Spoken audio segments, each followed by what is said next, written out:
Kulamusiza nnyo omulabi wa Beg TV amanya nga bulijjo nze Kibalizi John tuli ku programu ensonga mu ddiiro. Tuli Kawempe North, tuli ne Hajat Karad ayagala okwesimbawo okukiikirira abantu be Kawempe okudda mu kifo kya Segirinya. Tumuguddeko eno akawenja nyumba ku nyumba kati tumusanze ku muzikiti ng'abatabbira. Soko buze ku balabi baffe Hajat. Abalabi baffe aba Beg TV mbaniriza Assalamu alaikum wa rahmatullahi wa barakatuh. Tusinzidde wano Kawempe North era ndi mukaweefube ndi mukakuyege kwabika nti ntuuka buli na Kawempe North twabika nti mbawa manifesto yange ngamba sabo obuwagizi olw'okubakiikirira mu parliament eno suula mpya era mbasaba bana Kawempe North mwanirize maama Hajat Hanifa Karad enkola yange ya kuweereza buli omu yakuweereza kinoomu kubanga ebizibu byaffe tebifaanagana naye fenga bana Kawempe North nga bwenze nga independent mulina okukimanya nti obuweereza bwange tebuli mu kkala nyaniriza buli omu okulabika nti tukwatira wamu tukolere ekitundu kyaffe bana Kawempe North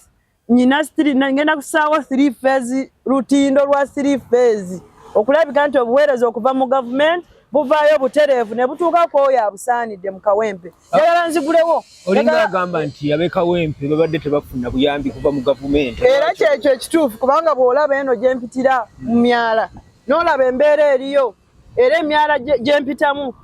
tebagitandika jjo myala giruddeyo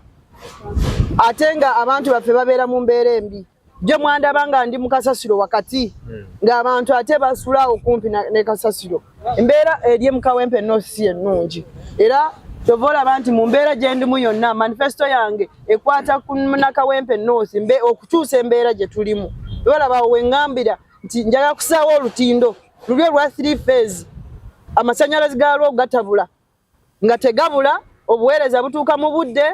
kubanga mu government manyi obuweereza gye buli manyi programs weziri. Oze mu kalulu kano wakati mu kusoomozebwa ng'omubaka yali owe Kawempe afudde naye bwe tuddako ewammwe mu NRM batugamba mulinamu ebiwayi ng'oli mukulu Salimu Sale Kiwayi oli ali mukulu NRM Kiwayi Museveni kituufu si kituufu? Ebiwayi mu politics era mu mbeera yonna wabeeramu abantu ababagira omuntu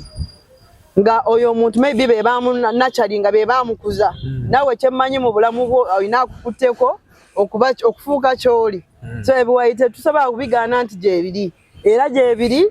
naye kye tunoonya ssaawa eno bwebwerufu obuli mu process yonna gye tutambuliramu kati tuli wakati w'akalulu kyeŋŋamba tuli kumpi na kugenda mu kwewandiisa twewandiisa ennaku z'omwezi 25 oba 26 akalulu tukakuba 13 ogwokusatu kati obudde bwe buno obwokulabika nti buli omu akonsatratinga mu kunoonya akalulu nga bwonsanze eno ndi mu Kawenja naye bw'olaba bannaffe abali ku bunkenke nga balaba owa independent ng'atututte kyova owulira ebigambo ebitingana ate byagala kubanga bikwata ku oyo candidate era nze saagala nakumanya nti ne flag bearer gyali kubanga saawa eno gye ndi nvuganyani Nalukoola essaawa eno agali mu kampu erigalaga nti waliwo enteeseganya wakati waggwa ali ku ludda olw'omukulu Salimu Sale ne Kigongo oba Farida ali ku ludda luli kituufu nedda enteeseganya teriiwo kubanga abantu structure ya NRM yabula wetandikira yalabanga ebintu byagiswaza nnyo Seninde era kye yakola mu Kisolo kye kimu kye yazze n'akola wano mu Kampala ye nga kinoomu Seninde yasalawo kubanga ye director wa mobilization bamuleka n'agenda n'akola ate ekibiina kiina akakiiko k'ebyokulonda lwaki mwesiba ku Seninde omuntu ono kubanga kati ku kino ekyabaddewo yabadde akirimu era gwe twogerako kubanga yakola entegeko eyo etali nnambulukufu mu butiibwa byonna byemuwa ku ssaawa eno nze kati ssaawa eno mba ndaba mukyala Seninde nga ayagala okubanga yayoza n'ayanika mu ttaka obudde bwe bwonna bwaludde mu NRM bwaludde ng'akolera Uganda kati ayagala kubukomerera bubi. Wali owagira ekyokugenda mu kamyufu ng'enkola y'NRM bwe badde tera okubeera akamyufu ko keetaagisa kubanga tuli mu multi-party system walina okubeera abakiikirira ekibiina naye bakikiikiridde batya okugenda okusunsulamu oyo agenda okukiikirira ekibiina kintu kikulu nnyo naddala nga ruling party yaffe ya NRM erudde mu buyinza myaka giwera gijjo giweza 3 amina ana tuli mukutukira mwana kati nkubulire ne wesanga nga process eyatukibwako teri agimanyi sawa eno ne bwojimbuza nsoba kujikudda kyogamba mu kibiina talinawe yali yakozeeko sobola na kujikubulirako nti twakola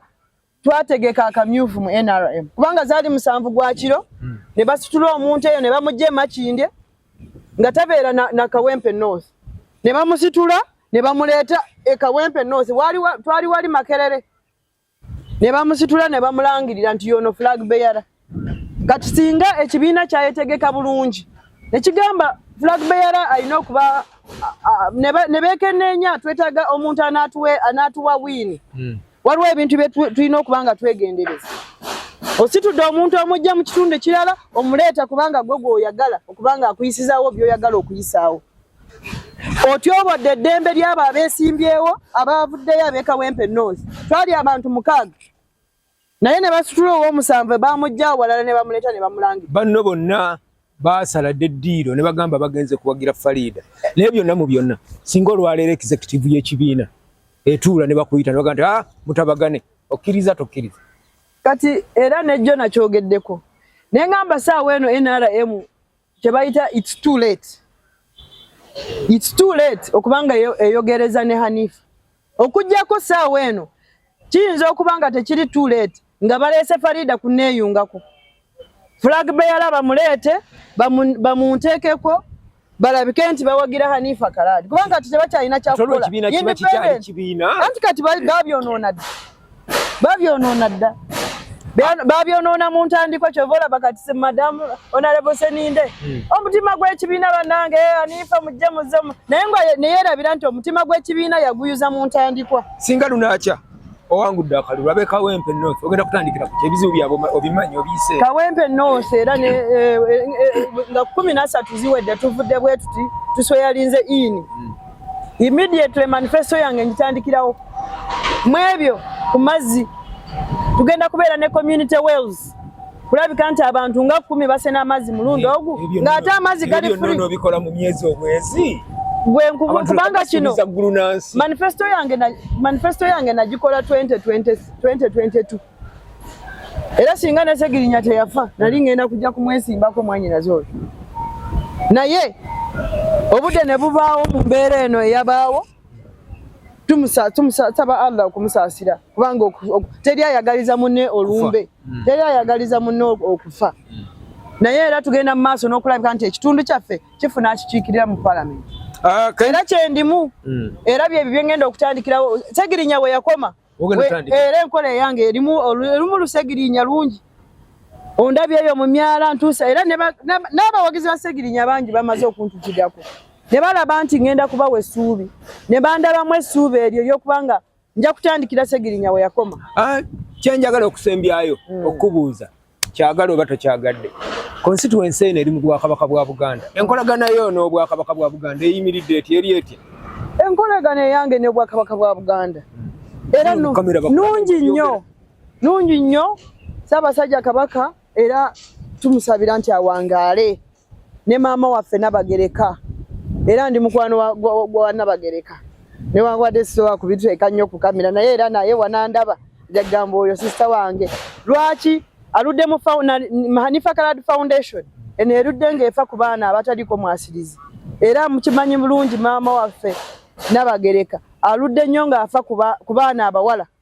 era omwo mbadde ntambuliramu naye era twakwatagana mu kino butayimu y'ekisalakaate ne tutandika okuba nga tukolera wamu era ntambulira mu missoni yeeyo y'okuba nti afa ku mwana omuwala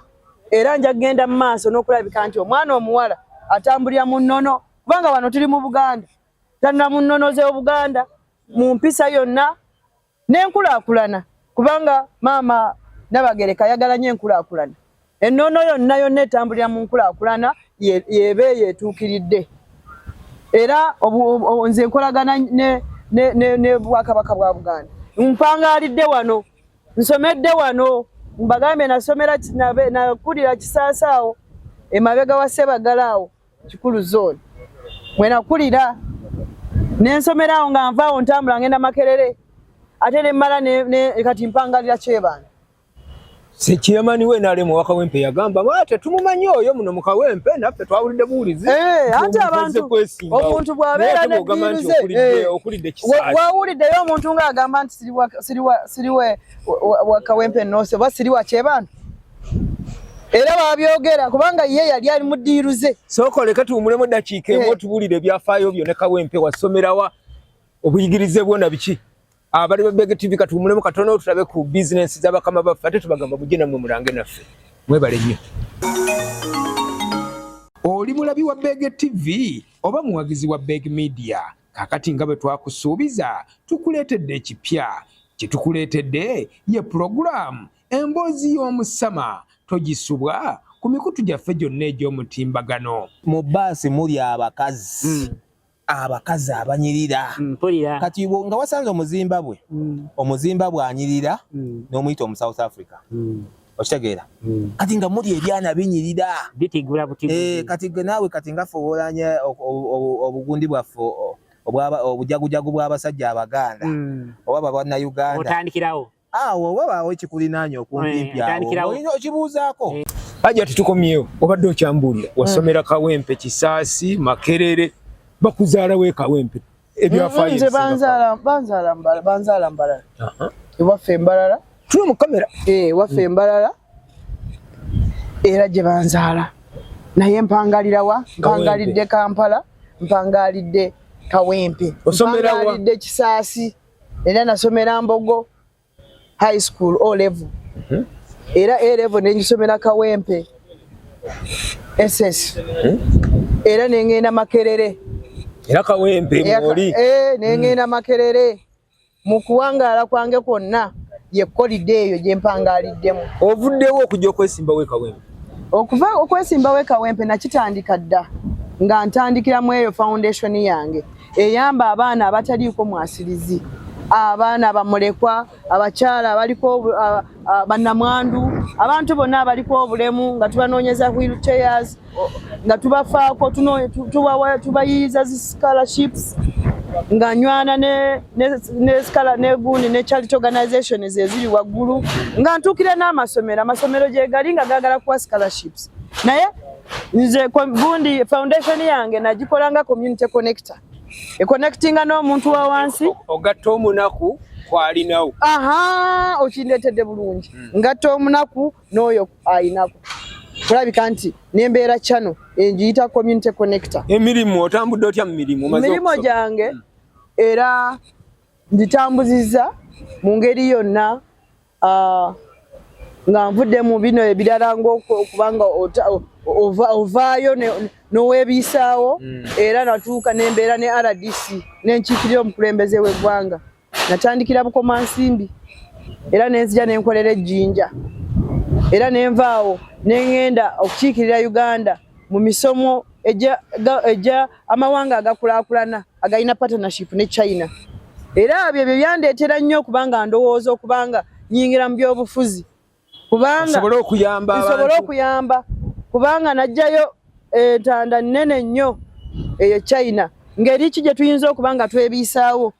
mu resources entono ze tuyina China eyo gy'olaba myaka 3 egiwedde yali bubi nnyo okusinga nga bwe tuli naye kati bw'otuukayo olaba otuula wano ekyuma ne kikutambuza ogenda n'olaba buli omu n'olowooza kweri bano baali balabyeko ennaku naye nga kisoboka kumbe bakagivaamu emyaka 3 just emyaka 3 Kawempe tugirinde okufuuka China era kisoboka kubanga njagala kutandika ne kye bayita mindset change okukyusa endowooza z'abantu engeri gy'abantu baffe balabamu ebintu wenjagala okutandikira engeri gye tulabamu ebintu nteekateeka abantu baffe n'ebyo bye mbasomesa nga mindset ekyuseemu balaba embeera ne babeera n'essuubi ebyo ebintu bigenda kuba babiganyirwamu nga bibagaziiza ate ne tugagawala ne tuva mu kino eky'emmere ya leero ne tuva mu kino embeera gye tumanyi nti Kawempe North tuli bageto tuli awo twayevaako wabula kigenda kusoboka kubanga vision yange ey'okukyusa Kawempe North ebeere first constituency mu Kampala mu constituency zonna ez'e Kampala ebeere role model mu constituency zone ze Kampala. Tumaliriza abayi Kawempe babuulire yakatalekeka ko gamba nti kano mbadde sikabagambye naye kampite ku Big TV nkabuulira abayi Kawempe. Kawempe era nsooka n'okubasiima. Kulabona yingira mu lwokaano luno abaana Kawempe bambeereddewo. Mwena abaana Kawempe ab'ekikaaya, ab'ekazangola, ab'ekyebando bannange mbatumidde, abakomamboga nga wano we tuli komamboga. Mpererwe bwayise wano bakwano banga bali eyo Kawempe 1 ne Kawempe 2 tulina emiruka 9 era gyonna ngitumidde bannange mama wuno mwanirize mama Kawempe njagala kukola ebyo mama byakolera abantu be aba byakolera abaana be nga buli omu sireka muntu mabega buli omu na Kawempe njagala aganyirwemu mu government programs mu buweereza bwa government kyekino ekiseera kyovolaba manifesto yange najitaddeko moto eye essuula ya mpya bana Kawempe babeere n'essuubi muveeyo mulwane olw'amazima gano genyimiriddeko n'obwenkanya mujjeeyo mundwanirire mwenna abali mu bibiina ebirala era abatali basanyufu basaba mujje mwegate ku maama Hanifa Karadi ngenda bakolera anti tugenda kubeerayo emyezi 7 era omujja kuba mulabye kiki Hanifa kyataddeko era emyezi 7 jijja kuditamininga addayo bataddayo naye nempitamu bwendi 2026 nyinza okuba unopposed ku lwebyo byengenda okuba nkoledde abantu bajja kutya okujja kuneesimbako sagirinyade bamutya era nkwewunyiza nti wadde ojja mwesimba kubanga wabeeramu embeera eyo nti era naye tukola ki tugenda mu maaso n'okwesimbawo naye ku mulundi guno anti buli omu abeera n'obudde bwe buli bwali bwa Segirinya era tobolaba ne 2026 sulampya tetujja kusukkawo tubeyanziza nnyo mwebale nnyo mwebalire ddala abalabi ba Big TV abatugoberera ku YouTube abatugoberera ku WhatsApp abatugoberera ku TikTok ne ku X tubaagala nnyo mwebale nnyo mwebalire ddala